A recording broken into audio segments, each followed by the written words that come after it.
So once again welcome to Globe Outline. तो देखिए आज की न्यूज हम यहाँ पे डिस्कस करने वाले कि will India become the leader of global south और नॉट। अब देखिए इसका जवाब आप मुझे देंगे कि क्या सच में यहाँ पर ग्लोबल साउथ का लीडर उभर के आ सकता है क्या इंडिया, क्योंकि ऐसे स्टेप्स कुछ लिए हैं ओवर द पास्ट इंडिया ने, जो यहाँ पर काफी ज्यादा स्ट्रांगली ये कंसर्न है कि इंडिया एक बनेगा। अब ये अच्छी बात है इंडिया बनेगा तो देखिए यहाँ पर आपको सबसे पहले मैं बता दूं कि ग्लोबल साउथ क्या होता है, ग्लोबल नॉर्थ क्या होता है, कैसे ये लाइन बाइफरकेट हुई और कैसे यहाँ पर ढेर सारा पैसा ग्लोबल साउथ से ग्लोबल नॉर्थ को भेजा गया, मतलब USA, UK, France, European union, तब जाके ये देश जो है वो अमीर या डेवलप कंट्रीज बने हैं। तो ये एक कहानी आपको पता चलेगी इस वीडियो में करंट अफेयर्स के माध्यम से। तो चलिए शुरू करते हैं। शुरू करने से पहले एज ऑलवेज अभी तक अपने चैनल को सब्सक्राइब नहीं होगा तो डू सब्सक्राइब द चैनल। एक लाल कलर की बटन आती है, उसको बिल्कुल फ्री ऑफ कॉस्ट आपके लिए, आप उसको क्लिक कर सकते हैं। तो देखिए जब न्यूज आर्टिकल में पढ़ रहा था तो मेरे को ये न्यूज दिखी कि Global South take centre stage at B20 summit, Jaishankar says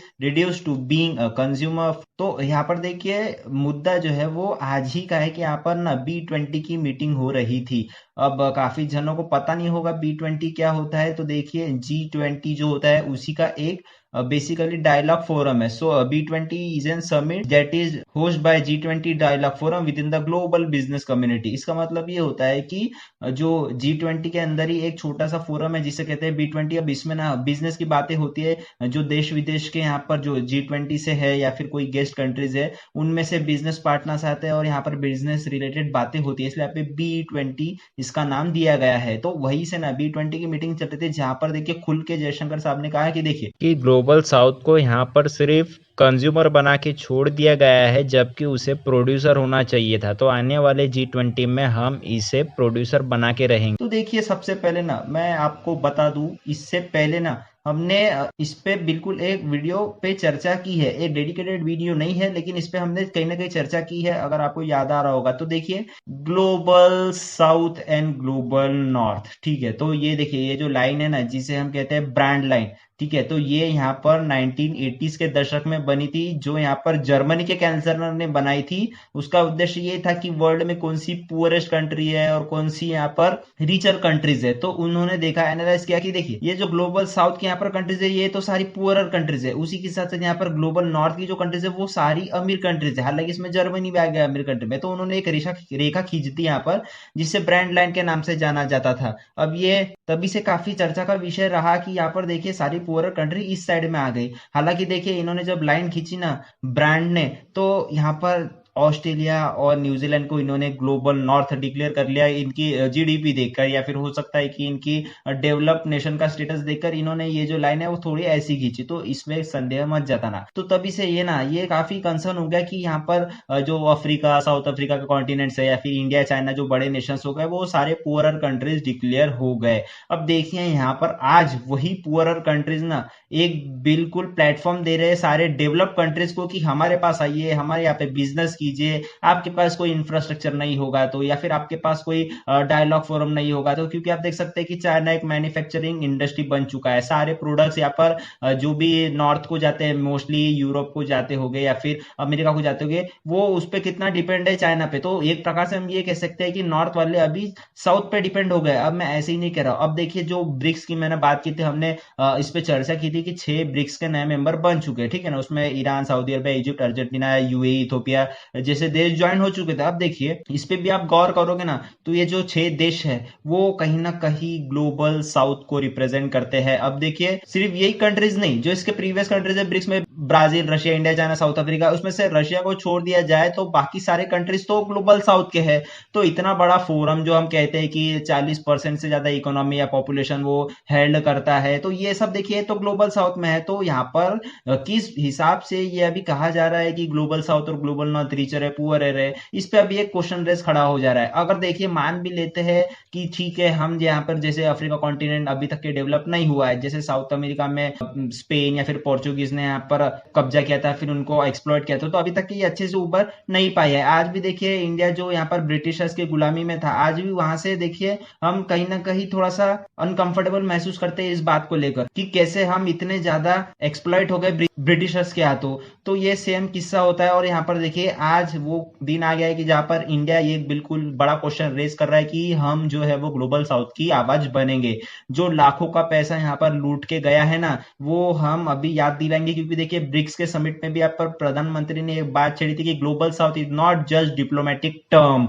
अब इन्होंने ये कहा था कि देखिए ये डिप्लोमेटिक टर्म नहीं है, बल्कि ये देखिए हिस्ट्री भी बताता है कि कैसे नॉर्थ के लोगों ने यहाँ पर कॉलोनिज्म करके हमारा जो पूरा पैसा है, जो पूरा इंफ्रास्ट्रक्चर है, वो लूट लिया। अब किस बेसिस पर यहाँ पर कह रहा हूं मैं, तो ध्यान से देखिएगा इस मैप को। इस मैप में आपको सारी सच्चाई पता चलेगी। इंडिया, पाकिस्तान, यहाँ पर जो भी इतने देश है, इन सब में से यूके मतलब ब्रिटिश जो यहाँ पर था, उन्होंने यहाँ पर अपनी कॉलोनी बसाई थी और किस तरीके से राज किया था ब्रिटिश ईस्ट इंडिया कंपनी ने। उसके बाद यहाँ पर आता है अफ्रीका कॉन्टिनेंट में। तो यहाँ पर देखिए आज भी जो नाइजर में हो रहा है वो कहीं ना कहीं फ्रांस की देन है, ऐसा माना जाता है। तो यहाँ पर आज भी फ्रांस ने आधे अफ्रीका पर कब्जा किया था। उसके बाद आता है साउथ अमेरिका में। तो जैसे मैंने बताया था कि यहाँ पर स्पेन और पोर्चुगल का यहाँ पर कॉलोनीज थी। तो यहाँ पर ना अभी तक के इतने पूरे रीजन में यहाँ पर खुद का शासन कभी चला ही नहीं दशकों से, और जब आज चल रहा है तो निखर के आ रहा है ग्लोबल साउथ।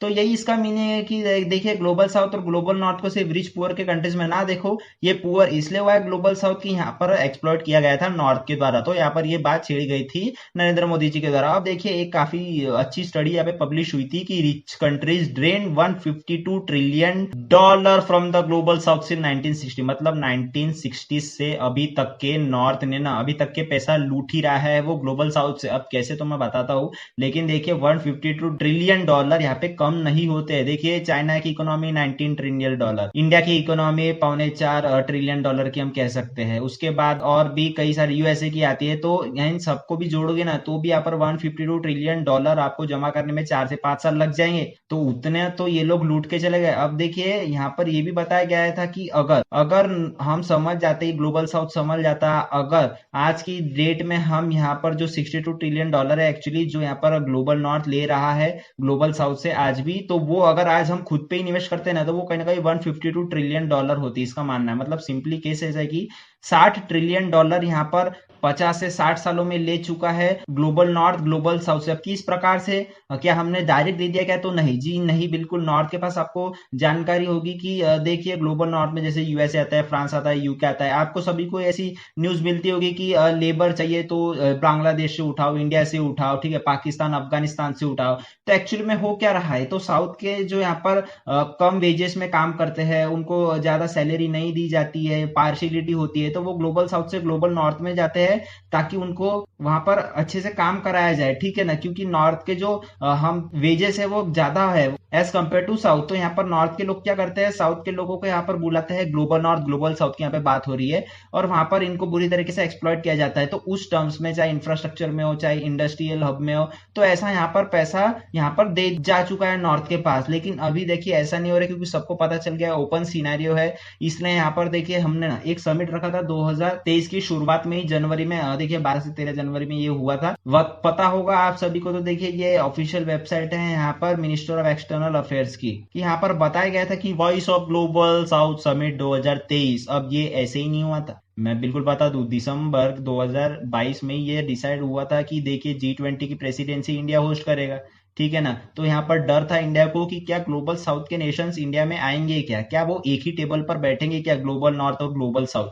तो उसको थोड़ा सा ग्लोबल साउथ के कंट्रीज को थोड़ा सा कंपैटिबल करने के लिए नॉर्थ के कंट्रीज के लिए हमने ये थोड़ा सा समिट रखा था कि जहां पर देखिए वेरियस जो ग्लोबल साउथ के कंट्रीज है उनके मिनिस्टर आए थे और यहाँ पे मीटिंग हुई थी 1-to-1। अब कौन से मिनिस्टर, तो देखिए finance minister, environment minister, foreign, energy, health, education, commerce, ऐसे कुछ मिनिस्टर्स आए थे। 1-to-1 टॉक किया था कि कैसे हम ना अभी उभर सकते हैं, बिजनेस कैसे बढ़ाया जाए, मोस्ट प्रोबेबली ट्रेड इन्वेस्टमेंट को लेकर यहाँ पे बातें हुई थी वेरियस सेक्टर में। और देखिए यहाँ पर ना मैं एक बात छेड़ दूं, ये वीडियो मैं इसीलिए बना रहा हूँ कि कोई भी कंट्री ना पूरे ग्लोबल साउथ में, आप मैप देख लीजिए, यहाँ पर कोई भी कंट्रीज ग्लोबल साउथ में इंडिया को मैच नहीं करती, चाहे वो अफ्रीका कॉन्टिनेंट में से हो, साउथ अमेरिका कॉन्टिनेंट में से हो, या फिर यहाँ पर छोटे जो फिलीपींस, थाईलैंड, वियतनाम जैसे कंट्रीज उनमें से हो। लेकिन एक जो बड़ा प्लेयर निकल कर आता है वो है यहाँ पर चाइना। अब देखिए चाइना ना यहाँ पर डोमिनेट कर रहा है इंडिया को। कैसे कि China and India battle for leadership of global south. जी हाँ बिल्कुल, चाइना ये देखिए खुद मान ही लेता है कि हमने जो है वो ग्लोबल साउथ को ऊपर उठाया है,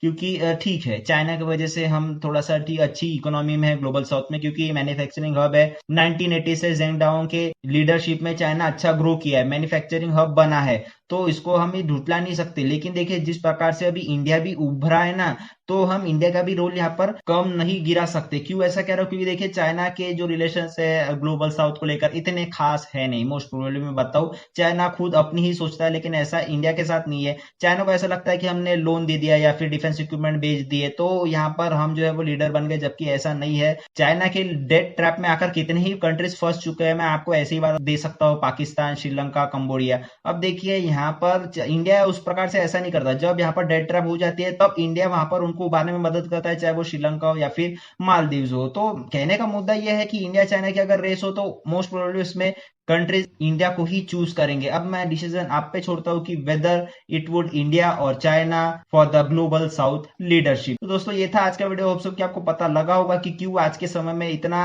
इफेक्टिवली यहाँ पर जो ग्लोबल नॉर्थ, ग्लोबल साउथ और जो लाइन खींची थी 1980s में जर्मनी के कैंसलर द्वारा, वो इतना न्यूज में है। तो होप सो कि आपको समझ में आ गया होगा। और ऐसी अगर इंटरेस्टिंग वीडियो आप सभी को चाहिए होगी तो बिल्कुल आप ग्लोब आउटलाइन को सब्सक्राइब कर सकते हैं, फ्री ऑफ कॉस्ट है ये। तो जाने से पहले एक कोट की, life is a long lesson in humility, so be safe, be strong, be active with one and only globe outline.